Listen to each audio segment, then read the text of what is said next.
अकोल्यामध्ये रणपिसे नगरमध्ये काँग्रेस नेत्याच्या भावाची हत्या झाली आहे। सार्वजनिक बांधकाम विभागाचे निवृत्त अभियंते संजय कौशल यांची हत्या झाल्याचं समजतंय। कौशल यांच्या छातीवर आणि डोक्यावर वार सुद्धा करण्यात आले। काही दिवसांपूर्वी जेलमधून सुटलेल्या महेंद्र पवार यांनी ही हत्या केली असल्याचं समजतंय। कौशल आणि पवार हे एकाच इमारतीमधील रहिवासी आहे। पूर्ववैमनस्यातून ही हत्या झाली अशी माहिती सध्या समोर येते। अकोल्यामध्ये हा प्रकार घडलेला आहे। रणपिसे नगरमध्ये काँग्रेस नेत्याच्या भावाची ही हत्या आणि त्याच संदर्भातलं हे काही सीसीटीव्ही फुटेज आपण बघतोय।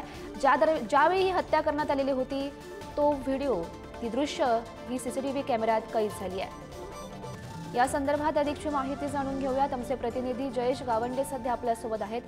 जयेश, गौरी, मृतक संजय कौशल आणि महेंद्र सिंग यांच्या वडिलांमध्ये काही दिवसांपूर्वी किरकोळ कारणावरून वाद झाला होता आणि आता त्याचाच राग मनात धरून महेंद्र सिंग, आरोपी जो आहे पवार, महेंद्र सिंग पवार याने मद्यप्राशन करून रात्रीच्या सुमारास काँग्रेसचे नेते विजय कौशल यांचे भाऊ संजय कौशल यांची अतिशय निर्घुणपणे हत्या केली आहे आणि त्याचा सीसीटीव्ही जो आहे तो समोर आला आहे हत्या करतानाचा। आणि लोखंडी टिकासने छातीवर आणि डोक्यावर संजय कौशल यांच्या वार करण्यात आले आणि जागीच त्यांचा मृत्यू झाला।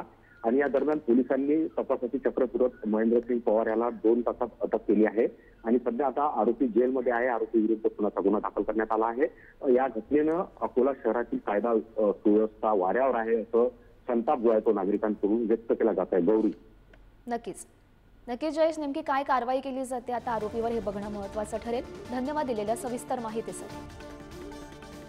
रणपिसे नगरमध्ये काँग्रेस नेत्याच्या भावाची ही हत्या आणि त्याच हत्येची जी सीसीटीव्हीची दृश्य आहे ती कॅमेऱ्यात कैद झालेली आहे।